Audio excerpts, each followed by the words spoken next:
Imagine being a millionaire with the world at your fingertips, only to be stranded on a lonely highway with no help in sight. Now, picture this: the person who comes to your rescue isn't a mechanic or a tow truck driver, but a single mom in a beat-up pickup truck. What happened next not only fixed his car, but completely changed his life. This is a story you don't want to miss. Of all the places for this to happen. That's exactly what David muttered under his breath as his luxury car shuddered and rolled to a stop. The sleek black vehicle, worth more than what most people earned in years, now sat lifeless in the middle of a lonely desert highway. Heat waves rippled off the asphalt, the vast mountains in the distance glowed under the sinking sun, and silence hung heavy except for the faint ticking sound of the overheated engine. David slammed the steering wheel in frustration.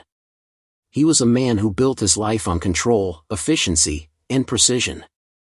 Meetings were scheduled to the minute, deals closed in seconds, and people listened when he spoke. But here, on this forgotten stretch of desert road, none of that mattered.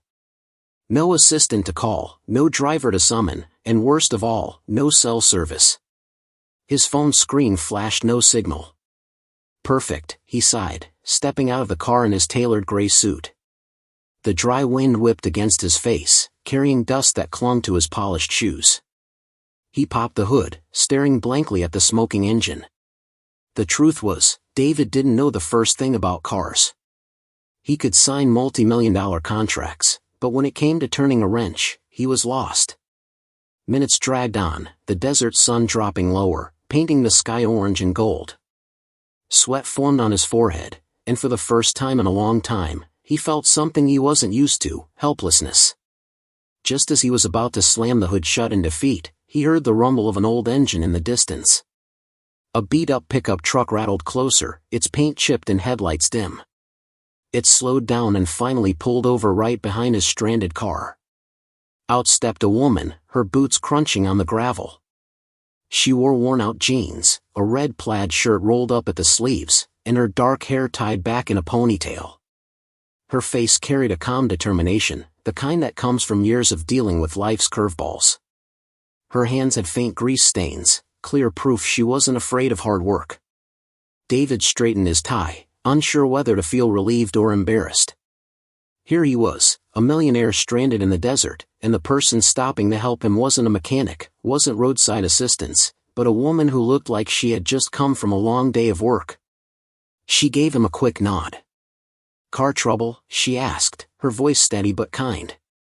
David rubbed the back of his neck. "Yeah. It just died on me. And I'm not exactly skilled in this department." The woman tilted her head, glancing at the car. "Well, good thing you ran into me then. I've fixed more engines than I can count." David blinked in surprise. "Really? You fix cars?" She smirked, walking past him toward the hood. "Let's just say I've had more practice fixing engines than sipping champagne." That line caught David off guard. He wasn't sure if it was a joke, a jab, or just honesty, but it made him realize something: she wasn't intimidated by him at all. Most people noticed the expensive suit, the polished car, and spoke carefully around him.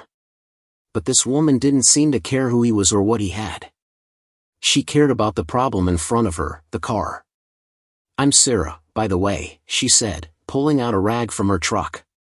"David," he replied, almost too quickly, as if he felt the need to prove he was human too. "All right, David," she said, rolling up her sleeves. "Let's see what kind of mess you've got under here." As she leaned over the engine, the sunset light reflected off her determined face. She moved with confidence, checking wires, loosening bolts, and poking around with an ease that left David speechless. For a moment, all he could do was stand there, feeling oddly out of place. This was not how he pictured his day ending, stranded on a road, relying on a stranger, and watching a woman who looked like she had already fought a dozen battles today step in to save the day again.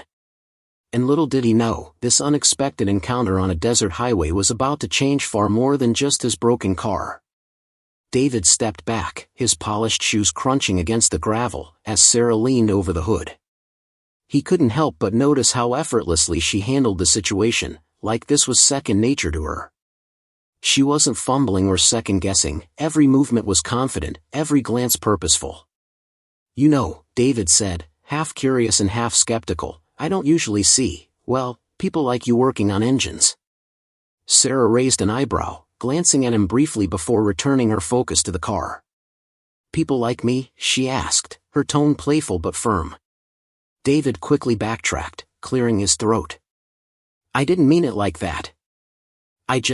Well, you're not a mechanic, right?" She chuckled lightly, tightening a bolt with practiced hands. "Nope, not officially. But when you're a single mom trying to make ends meet, you learn skills the hard way. Mechanics charge more than I can afford, so I figured out how to do it myself." Her words carried a weight David couldn't ignore. She didn't say it with bitterness, just with the calm acceptance of someone who had lived through struggle and survived. "Single mom, huh?" he asked gently, curious. "Yeah," she said without looking up.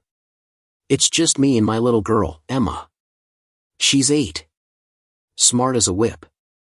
Sometimes I think she's the one keeping me going." A small smile tugged at her lips as she spoke, though her hands never stopped moving across the engine. David felt a lump in his throat. He wasn't used to hearing raw honesty like that. In his world, conversations were often polished, strategic, and calculated. Here, standing on a dusty road with a stranger, he was hearing something real, something unfiltered. "You do all this," he said, gesturing toward the car, "after a full day of work?" Sarah nodded. "Yeah. I just got off my shift at the diner. Double shift, actually. But that's life, you know? Bills don't care if you're tired. Kids don't either. So, you push through." There was no self-pity in her voice, only strength. David was stunned. He thought of his own life, cushioned by assistants, drivers, and staff who handled every inconvenience for him. Meanwhile, this woman shouldered responsibilities that would crush most people, and she did it with a smile. As she fiddled with the wiring, David asked softly, "Doesn't it get exhausting?" Sarah finally looked at him, wiping her forehead with the back of her hand. "Of course it does. But when you have someone counting on you, you find energy you didn't know you had. My daughter deserves the best I can give her. If that means learning to fix a car, working 2 jobs, or skipping sleep, then that's what I'll do." David was silent, struck by the conviction in her voice. He realized she wasn't just fixing his car, she was showing him a side of life he had never lived, one where resilience wasn't a choice but a necessity. The sun dipped lower, casting golden rays across the hood as Sarah bent down again. A bead of sweat rolled down her temple, but her hands didn't stop. She was determined to get the engine running. "You're really good at this," David admitted at last, his tone softer now. Sarah smirked without looking up. "Told you. When life doesn't give you options, you make your own. That's how I survive." She tightened one last screw, her hand brushing against the engine. That's when David noticed it, the faint glimmer of a silver ring on her finger. Not flashy, not expensive. Just simple. But the way it caught the fading light made it impossible to ignore. And suddenly, David wasn't just curious about her skills, he wanted to know the story behind that ring. David's eyes couldn't help but settle on the ring glinting softly on Sarah's finger. It wasn't the kind of ring he was used to seeing in his world, no massive diamond, no designer label, no flashy display of wealth. It was simple. A plain silver band, worn smooth with time. Yet something about the way Sarah wore it gave it weight, like it held an entire story within its shine. "You're married?" David asked cautiously, his curiosity spilling out before he could stop himself. Sarah froze for just a second, her hand still resting on the edge of the engine. She took a slow breath, then continued tightening a screw. "No," she said quietly, her voice steady but laced with a quiet sadness. "Not anymore." David tilted his head, trying to read her expression. "Oh, divorced?" Sarah gave a faint, almost bittersweet smile. "Widowed. My husband passed away 3 years ago." The air seemed to grow heavier for a moment, the desert silence wrapping around them. David felt an unexpected pang in his chest, like her words carried more weight than the wind itself. He wanted to say something, but Sarah continued before he could. He was a mechanic, she said, her eyes softening as she looked down at the engine. Loved cars. Loved fixing things. He used to tell me that every problem had a solution, you just had to be patient enough to find it. I guess I picked up more from watching him than I realized. Her hands moved carefully as she spoke, as if her memory guided them. When he got sick, everything changed. One day I was a wife with a partner, and the next, I was alone with a little girl who needed me. There was no time to grieve, no time to break down. I had to keep going. For Emma. David swallowed hard. He had dealt with loss before, colleagues, distant relatives, but nothing like this. He couldn't imagine what it must have felt like to carry that kind of pain and still stand tall. "And the ring?" he asked softly. Sarah glanced at it, then smiled faintly, her eyes glistening under the fading sunlight. "I still wear it. Not because I can't move on, but because it reminds me of the promises we made. He always believed in me, even when I didn't believe in myself. Every time I look at it, I remember that I'm stronger than I think. That I can handle whatever life throws my way." Her voice cracked slightly, but she quickly cleared her throat and continued working on the engine, refusing to let emotion break her stride. David, however, was shaken. Here he was, a man who measured success in terms of deals, profits, and status. Yet standing before him was a woman who had faced heartbreak, hardship, and loneliness, and she wore her strength like armor. That simple ring told a story richer than all the gold and diamonds in his world. "You must miss him," David said gently, almost regretting the question as soon as it left his lips. Sarah paused, then nodded. "Every day. But I've learned that missing someone doesn't mean you stop living. It means you carry them with you in everything you do. Emma and I, we keep his spirit alive. She asks about him all the time.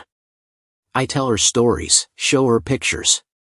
And when she sees this ring," Sarah touched it softly, "she knows her dad is still part of us."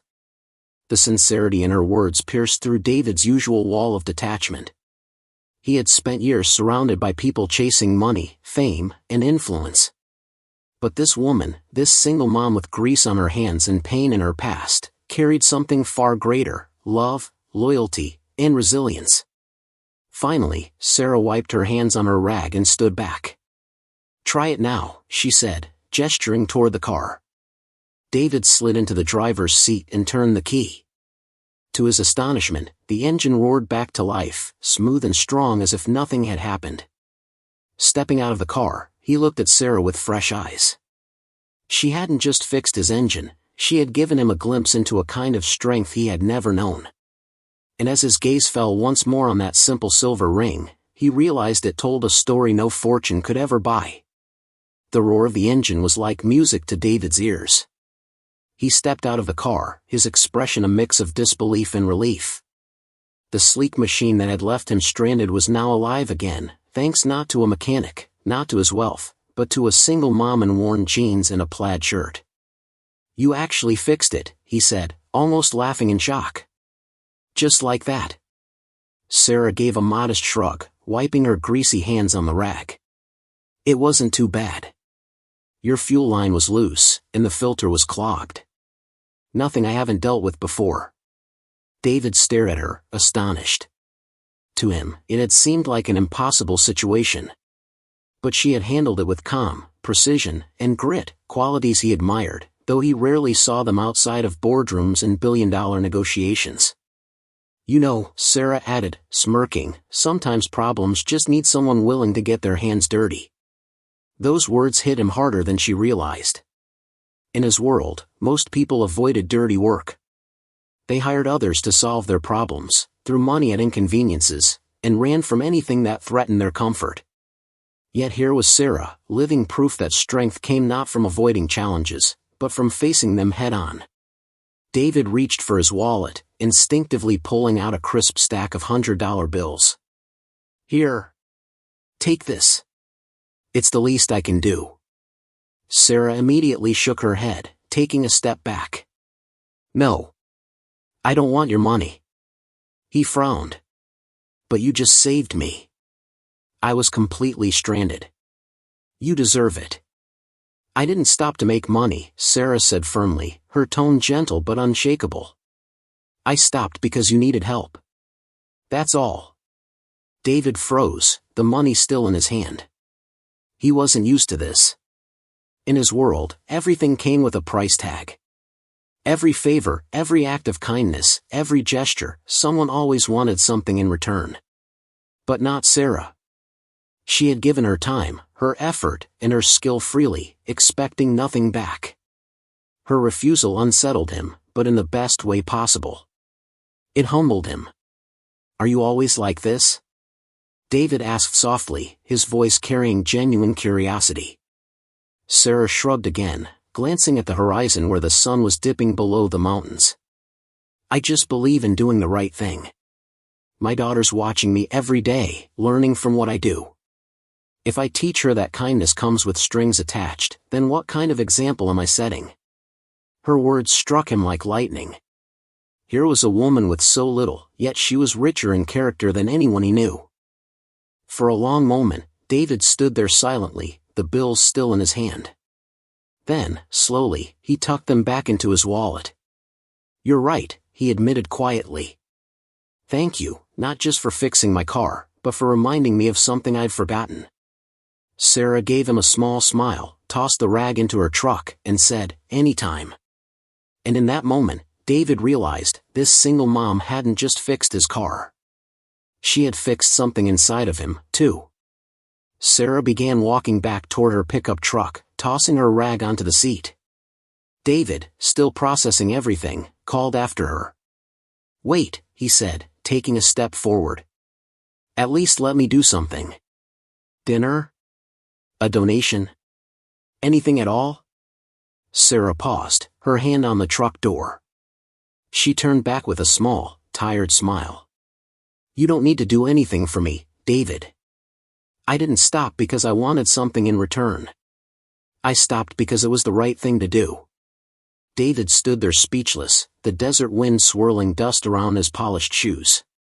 He was used to deals, contracts, and transactions. Everything in his life had always been an exchange. Yet here was a woman who had given without expecting. A woman who had nothing to prove, yet had just taught him more than all his years in business. Sarah continued, her voice softer now. But if you really want to do something, remember this moment.